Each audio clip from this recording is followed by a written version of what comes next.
Good morning students.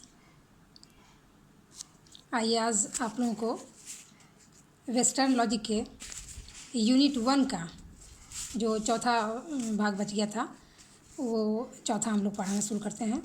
Propositions, आप ये देखिए, प्रपोजिशंस एंड आर्गूमेंट। आज इसको हम लोग सॉल्व कर लेते हैं तो यूनिट 1 हमारा कंप्लीट हो जाएगा। तो सबसे पहले हम ये देखेंगे कि प्रपोजिशंस क्या है, फिर देखेंगे कि आर्गूमेंट किसे कहते हैं। तो पहले what is propositions. What is propositions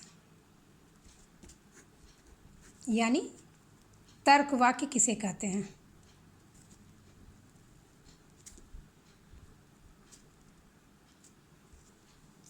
ठीक है, तो हम जिस चतुर्दिक वातावरण में हम रहते हैं, तो यानी जिस एटमॉस्फेयर में हम रहते हैं, उस वातावरण का दिन रात हमारे ऊपर घात प्रतिघात या उसका असर हमारे ऊपर होते रहता है। तो और उसका जो प्रभाव हमारे ऊपर होता है उसे हम बाह्य ज्ञानेंद्रियों द्वारा ग्रहण कर अपने मस्तिष्क में उसको हम भेजते हैं। ठीक है, अपनी ज्ञानेंद्रियों के द्वारा क्या करते हैं, उसे अपने मस्तिष्क में उसका जो असर होता है उसे भेजते हैं। फलतः हमारे मन में उस वस्तु के प्रति एक विचार उत्पन्न होता है। क्या तो मन से एक विचार की उत्पत्ति होती है। मन से विचार आते हैं, मन में एक विचार की उत्पत्ति है। और जब वो विचार हमारे मन में आता है तो उस विचार को हम उस विचार को हम शब्दों के माध्यम से व्यक्त करते हैं। शब्दों के माध्यम से क्या करते हैं, उसे हम व्यक्त करते हैं।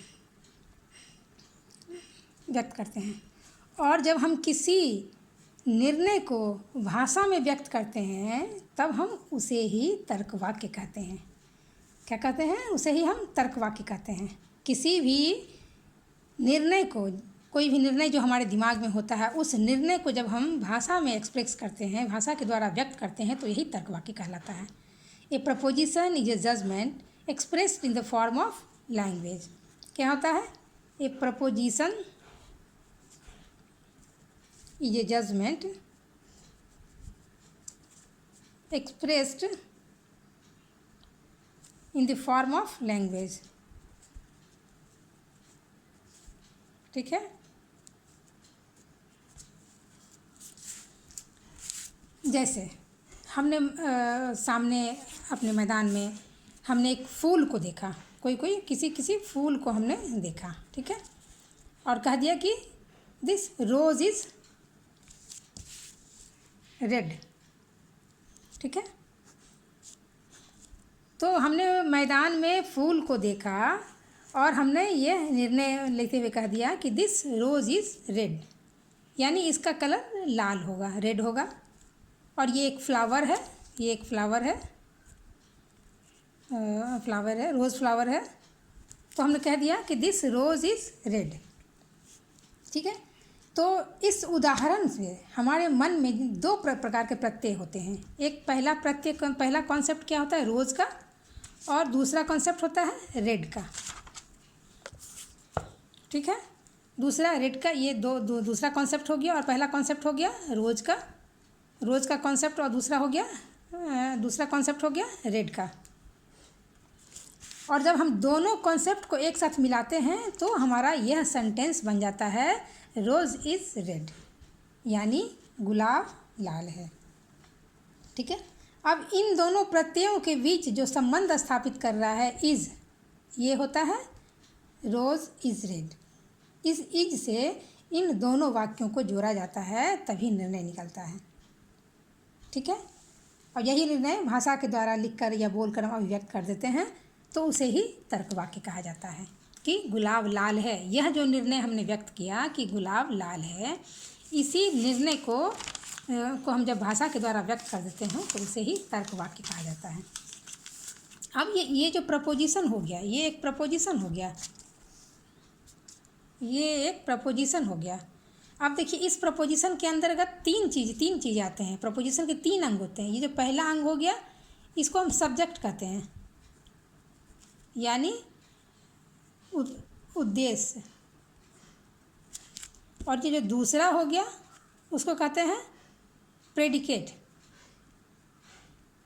यानी विधेय। और ये जो थर्ड हो गया जो दोनों सब्जेक्ट और प्रेडिकेट को जोड़ता है उसे कहते हैं कपुला, उसे कपुला कहते हैं या संयोजक। अब देखिए कि उद्देश्य किसे कहते हैं और विधेय किसे कहते हैं और संयोजक किसे कहते हैं। तो उद्देश्य जैसा कि साधारण हो गया कि सब्जेक्ट, तो सब्जेक्ट किसे कहते हैं? तर्क वाक्य में जिसके बारे में कुछ कहा जाता है उसे उद्देश्य कहते हैं। ठीक है, जैसे इस वाक्य में ही देखिए रोज़ के बारे में कहा गया है कि ये रोज़ क्या है, रेड है, लाल है। तो यहाँ रोज़ क्या हो गया, सब्जेक्ट, और रेड यानी प्रेडिकेट। ये रोज़ के बारे में जो कुछ कहा जाए यानी उद्देश्य के बारे में जो कुछ कहा जाता है उसे हम प्रेडिकेट कहते हैं। तो प्रेडिकेट इस वाक्य में क्या हो गया, रेड हो गया। और सब्जेक्ट और प्रेडिकेट यानी उद्देश्य और विधेय को जो जोड़ता है उसे हम कपुला कहते हैं, संयोजन। यह इसे जोड़ने वाला कहलाता है, संयोजक कहलाता है। तो यही हो गया हमारा तर्क वाक्य।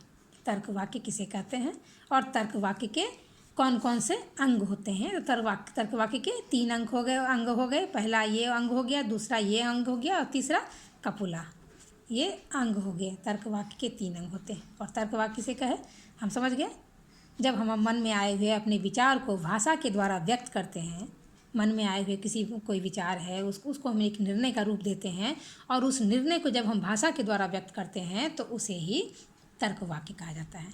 और इस तर्क वाक्य के 3 अंग होते हैं, पहला उद्देश्य, दूसरा विधेय और तीसरा कपुला। इन तीनों के बिना हम तर्क वाक्य की कल्पना नहीं कर सकते हैं। ठीक है, तो अब ये तो हो गया तर्क वाक्य। ये देखिए, ये तर्क प्रपोजिशन हो गया, तर्क वाक्य से कहते हैं। अब आ जाइए आर्गूमेंट। ये आर्गूमेंट क्या है? ये आर्गूमेंट यानी युक्ति। तो युक्ति का क्या स्वरूप होता है? तो हालांकि युक्ति की चर्चा हम लोगों ने पिछले क्लासेस में 17-18 वाले क्लास में हमने कुछ हल्का हिंट दिया था। तो युक्ति पहले किसे कहते थे? युक्ति के बारे में पहले ये होना कि अनुमान। अभी तक हम लोग क्या जाना कि तर्कशास्त्र का विषय क्या होता है, अनुमान। तो अनुमान एक ऐसी क्रिया है जिसमें एक या उससे अधिक तर्क वाक्यों के आधार पर किसी अन्य तर्क वाक्य का विधान किया जाता है। और तर्कशास्त्र का संबंध जो होता है वह सिर्फ अनुमान की क्रिया से ही नहीं बल्कि उन तर्क वाक्यों से है जो इस क्रिया के आरंभ बिंदु भी हैं और परिणाम भी हैं। साथ ही उन तर्क वाक्यों के बीच जो संबंध होते हैं उनसे होता है। ठीक है, जैसे एक उदाहरण हम जैसे ले लें। जैसे हम एक उदाहरण आप इसे रखिए कि हमने पूछते कि सभी चित्रकार कलाकार हैं। रहीम एक चित्रकार है। ठीक है, अतः रहीम कलाकार है। ये एक हो गया, ये हमारे पास एक उदाहरण हो गया। इस उदाहरण में पहला एक वाक्य जो हो गया वो प्रपोजिशन कहला गया। ये 2 इसमें आधार वाक्य होते हैं। ठीक है, तो इसमें प्रथम आधार वाक्य और जो दूसरा आधार वाक्य है, पहला आधार वाक्य और पहला, दूसरा और तीसरा, इन तीनों आधार वाक्यों के मिलने से जो रूप हुआ इसे युक्ति कहते हैं। तो लेकिन इसमें पहले आधार वाक्य को वृहत आधार वाक्य कहते हैं, दूसरे को लघु आधार वाक्य कहते हैं और तीसरे को निष्कर्ष कहता है। यानी इन दोनों आधार वाक्यों से यह निष्कर्ष निगमित होता है। ठीक है, तो युक्ति किसे कहते हैं? ये सब यदि कोई सवाल पूछेगा तो हम क्या जवाब देंगे कि तर्क वाक्य या प्रकथनों के वैसे समूह या वर्ग को युक्ति कहा जाता है जिसमें कोई तर्क वाक्य अन्य तर्क वाक्यों के द्वारा निगमित होता है। जैसे इस उदाहरण में 2 तर्क वाक्यों के द्वारा यह तर्क वाक्य निर्मित होता है। यह निष्कर्ष जो है यह इन आधार वाक्यों पर ही आधारित होता है। ठीक है, तो यही युक्ति का प्रारूप होता है। और इन 3 तर्क वाक्यों, यह इसे एक विन्यास भी कहते हैं। लेकिन इसमें से प्रत्येक अलग अलग जो तर्क वाक्य हो गया उसे हम युक्ति नहीं कह सकते हैं। अलग अलग हो गया तो यह सिर्फ तर्क वाक्य हो गया, ये प्रपोजिशन हो गया या कोई स्टेटमेंट हो गया, नहीं हुआ। लेकिन यह युक्ति या ये युक्ति या आर्गूमेंट का रूप ये नहीं ले सकता है। यह अकेला सिर्फ प्रपोजिशन होगा, लेकिन जब तीनों को मिला देते हैं तब ये आर्गूमेंट का रूप होगा। ठीक है। और तो ये जो युक्ति होती है वह दो प्रकार की होती है। कोई भी युक्ति जो होता है वो दो प्रकार का होता है युक्ति। पहला निगमनात्मक युक्ति। युक्ति दो प्रकार का होता है, एक निगमनात्मक एवं आगमनात्मक युक्ति। ठीक है, तो अब सवाल आता है कि निगमनात्मक युक्ति किसे कहते हैं और फिर आगमनात्मक किसे कहते हैं। तो निगमनात्मक युक्तियों के तर्क वाक्य के बीच, ये निगमनात्मक युक्ति जो होगा उसकी युक्तियों के तर्क वाक्यों के बीच एक ऐसा संबंध होता है जिसमें निष्कर्ष जो होता है, जो निष्कर्ष होता है वह आधार वाक्य से ही निगमित होता है। ठीक है, जैसे अभी हमने बताया था उदाहरण कि सभी चित्रकार कलाकार हैं और मोहन चित्रकार है, तो इसमें मोहन जो इसीलिए मोहन कलाकार है, जो निष्कर्ष हम निकाल लेंगे तो वो क्या हो गया, सभी चित्रकार कलाकार हैं। जब हम ये पहला आधार वाक्य चूँकि बड़ा है और उससे ही निष्कर्ष निगमित होता है, तो निगमनात्मक युक्ति में क्या होता है कि उसका निष्कर्ष जो होता है वो आधार वाक्यों से ही आपादित होता है, उसी से इम्प्लाइड होता है या उसी से निगमित होता है। ठीक है, इसलिए निगमनात्मक युक्तियों को नियमानुकूल वैध या अवैध कहा जा सकता है, लेकिन युक्तियों को शुद्ध या अशुद्ध नहीं कहते हैं, उसको वैलिड या इनवैलिड कहते हैं। कोई भी प्रपोजिशन शुद्ध या अशुद्ध होता है, लेकिन युक्ति को वैलिड और इनवैलिड कहा जाता है। लेकिन जब युक्ति के विषय में क्या होता है, वैलिड या इनवैलिड का सवाल उठता है, हो सकता है। ठीक है, अब आगमनात्मक युक्ति किसे कहते हैं उसको हम समझ लें। आगमनात्मक युक्तियों में आधार वाक्यों तथा निष्कर्ष के बीच वैसा संबंध नहीं होता है। इसमें निष्कर्ष जो है वो आधार वाक्यों में सन्निहित नहीं होता है। जैसे उदाहरण के लिए हम लोग बता दें, क्योंकि जो आधार वाक्य होता है वो निष्कर्ष से बड़ा नहीं होता है। इसमें जैसे पहला उदाहरण यदि हम ये दें पहले आधार वाक्य का कि दो चार कौवों को काला पाने पर, निष्कर्ष स्वरूप यह तो हम नहीं कह सकते हैं कि सभी कौवे काले होते हैं। जैसे हम कह दें कि सम क्रोज आर ब्लैक, तो ये क्या हो गया, ये एक प्रपोजिशन हुआ या आधार वाक्य हुआ।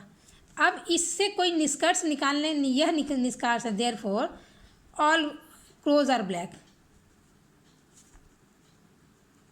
तो क्या ये सही होगा? आधार वाक्य निष्कर्ष के प्रमाण अवश्य हो सकते हैं, पर उतना निश्चयात्मक नहीं होगा जितना कि निगमनात्मक युक्ति के आधार वाक्य होते हैं। इसमें होता है ऑल मैन आर मॉर्टल,